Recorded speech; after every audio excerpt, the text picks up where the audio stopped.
लोग चर्चा करेंगे, उसके बाद हम लोग प्रायोगिक, ठीक है। तो रदरफोर्ड भी आपके एग्जाम के दृष्टिकोण से मस्ट भी आई है। ये एक क्वेश्चन इससे पूछेगा ही पूछेगा, ठीक है, जो आपको हो सकता है 3 नंबर में या 2 नंबर में या 5 नंबर में पूछेगा ही पूछेगा, ठीक है, ये पूछता है। अब देखना, रदरफोर्ड के अल्फा कण प्रकीर्णन प्रयोग का थोड़ा सा हम लोग चर्चा करेंगे। तो पहले समझे कि रदरफोर्ड के अल्फा कण प्रकीर्णन होता क्या, ठीक है, इसकी चर्चा। तो देखना, रदरफोर्ड साहब ने अपने जो प्रयोग किया था, जैसे रेडियो सक्रिय तत्व, जो रेडियो एक्टिव तत्व होते हैं, तो रेडियो एक्टिव तत्व की चर्चा की है उन्होंने। तो जैसे अभी हम लोग बात करें तो पोलेनियम जो होते हैं, पोलेनियम आपके बुक में दिया गया है। तो पोलेनियम क्या होते हैं? रेडियो एक्टिव तत्व होते हैं। यूरेनियम भी बोल सकते हैं, रेडियो एक्टिव तत्व होते हैं। तो ये सारी चीजें रेडियो एक्टिव तत्व, रेडियो एक्टिव तत्व समझ रहे हो, बता चुके हैं ऑलरेडी। तो इसमें हम लोग देखे हैं कि जैसे अगर हम लोग बात करें, एक मिनट,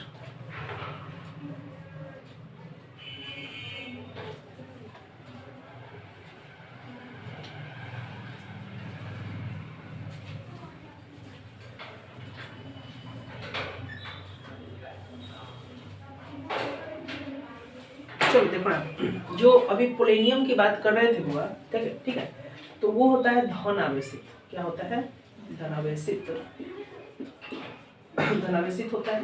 तो ये जो धन आवेशित होता है, तो इसका लगभग जो आवेश की अगर हम लोग आवेश की बात करें जिसकी मात्रा, अगर मात्रा की बात करें, तो अभी हुआ देखे थे हीलियम, देखे हीलियम, तो हीलियम के जो मात्रा होता है लगभग उसके बराबर होता है। और जो इलेक्ट्रॉन्स होते हैं, जो इलेक्ट्रॉन्स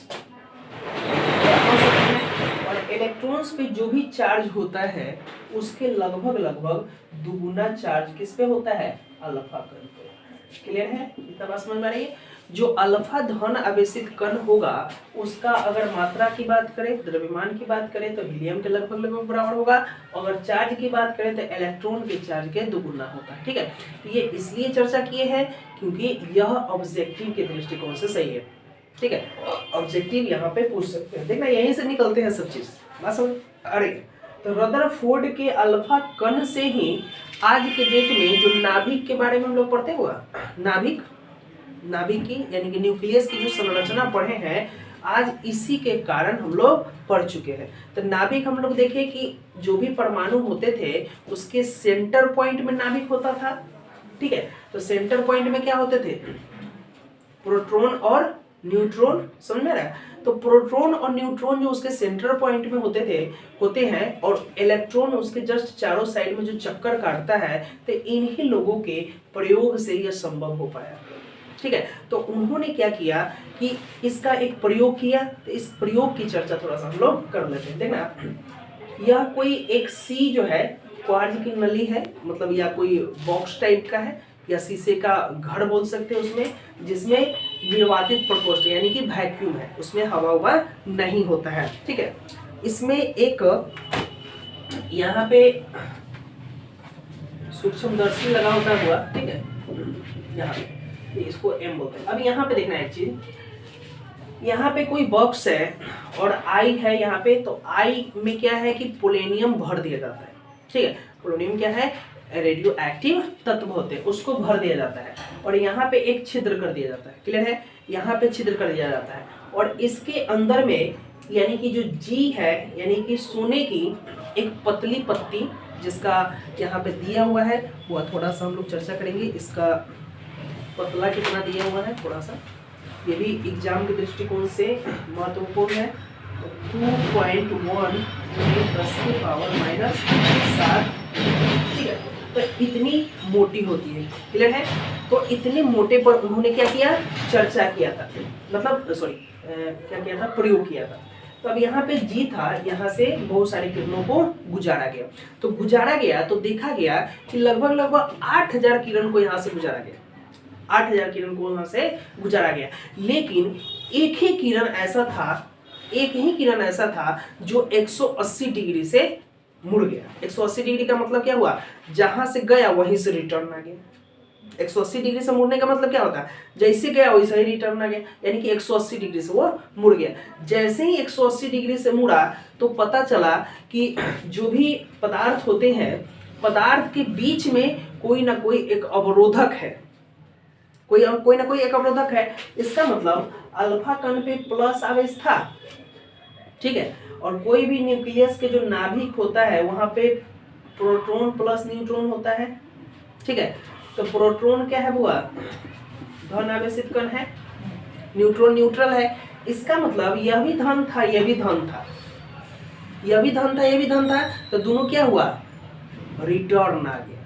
दोनों क्या हो गया, रिटर्न आ गया। जैसे नहीं कहता है अब अट्रैक्शन होता है किसमें, अपोजिट लिंग वाले में क्या होता है, अट्रैक्शन होता है। प्लस है तो माइनस को करेगा, माइनस को प्लस को करेगा। लड़का है तो लड़की को, लड़की है तो लड़का, यही करता है। अब जैसे मान के चलो लड़का है तो आज है 2 बार, और लड़की है तो आज, मतलब वो नहीं घुस जाएगा। तो ये समय ये टेंडेंसी है, वो भी करता है। तो इस तरीके से क्या होता है, विपरीत वाले के प्रति क्या होता है, आकर्षित, और सेम रहेगा तो अच्छा तू वो है भाग जाता, देता है। 2 कुत्ता समय क्या होता है, अगर एक घर में कोई कुत्ता को बंद कर दो 5-6 गो, एक हड्डी का टुकड़ा फेंक दो, क्या होगा, हड्डी का टुकड़ा कोनो खाएगा कि क्या होगा, कोनो नहीं खाएगा, सब आपसे में कट मर के सब लहू लुहानों के मर जाएगा वही में, लेकिन वो हड्डी वहीं पे पड़ रहा है, समझ रहे हैं। तो प्लस वाला ऐसा ही टेंडेंसी होता है। तो यहाँ पे देखा गया ये भी प्लस था और ये भी प्लस था, तो जैसे गया सीधे लौट के, तो देखा कि अरे वहां पे नाभिक है, क्या है, नाभिक है। तो इस तरीके से रदरफोर्ड ने बहुत सारे निष्कर्ष दिए, उसकी भी चर्चा हम लोग करेंगे, ठीक है। तो थोड़ा सा हम लोग किताब की हेल्प ले रहे हैं, निष्कर्ष उतना तो याद रहता नहीं है। अब यहाँ पर देखना होगा, यह उसी का सेटअप किया गया, ठीक है।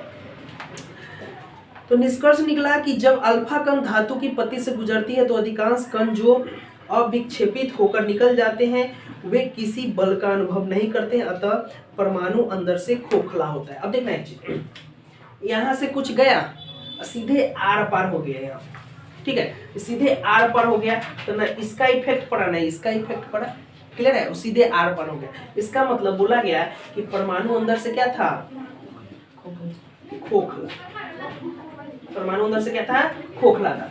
कुछ गया कुछ इधर लौट गया, इसका मतलब यह कुछ आकर्षण फील कर रहा था या विकर्षण फील कर रहा होगा, ठीक है ना, लाज लग रहा होगा, मैं टहल के चला गया, नहीं होता है।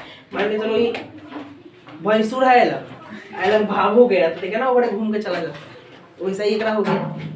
अब कुछ 90 डिग्री से रिटर्न हो गया, तो देखा कि कुछ हो गया। अब यह गया सीधे, हेमा है गया और हेमा है रिटर्न, ठीक है, सीधे गया और निकल गया। इसका मतलब क्या हुआ, ई भी प्लस था, ए भी प्लस था। कैसे तुम लोग देख लेते हो, कोई बाबू हम तो चले बाबू घूम जाता है, वैसा ही सेम होता है यहाँ, ठीक है। यहाँ पे प्लस वाला था, प्लस वाला था, तो इसका मतलब ये हुआ कि रदरफोर्ड ने बोला कि उसके सेंटर पॉइंट में पूरे जो परमाणु होते हैं उसका द्रव्यमान केंद्रित होता है एक छोटे से भाग में, जिसको हम लोग नाभिक बोलते हैं, क्लियर है। चलो दूसरा देखते हैं। वे अल्फा कण जो छोटे कणों से परिकीर्णित होते हैं अवश्य किसी प्रतिकर्षण बल का अनुभव करते हैं। प्रतिकर्षण बल का अनुभव कर रहा है, चलिए आगे देखते हैं। इस आधार पर रदरफोर्ड ने यह निष्कर्ष निकाला कि परमाणु का संपूर्ण धन आवेश एक स्थान पर केंद्रित होता है। पूरा धन आवेश कहाँ रहेगा, एक स्थान पर केंद्रित रहता है। आगे देखते हैं। कुछ अल्फा कणों ऐसे भी होते हैं जो 90 डिग्री से भी अधिक कोण से परिकीर्णित होकर वापस लौट जाते हैं, ठीक है, बहुत सारा हो जाएगा, कुछ सीधे जाएगा, कोई हिलने जाएगा, समझ रहे हैं। तो इस तरीके से बहुत सारी चीजें आते हैं। तो रदरफोर्ड ने ये बहुत अच्छा निष्कर्ष निकाला और इनके आधार पर इसके भी कुछ क्या थे, जो लिमिटेशंस वगैरह है, यानी कि जिसको सीमा बोलते हैं, तो ये भी हम लोगों को पढ़ना है। तो इसकी चर्चा हम लोग ज़्यादा नहीं करेंगे क्योंकि ऑलरेडी कर चुके हैं और इतना पढ़ लिए तो समझ में आ ही गया होगा। रिवीजन क्लास है, जितना हम लोग फास्ट पढ़ेंगे उतना ज़्यादा समझ में आएगा, क्लियर है। तो पूछेगा तो लिख दोगे, फिगर वाला जरूर लिख देना, फिगर में कौन सी यूज हो रहा कर दोगे। चलो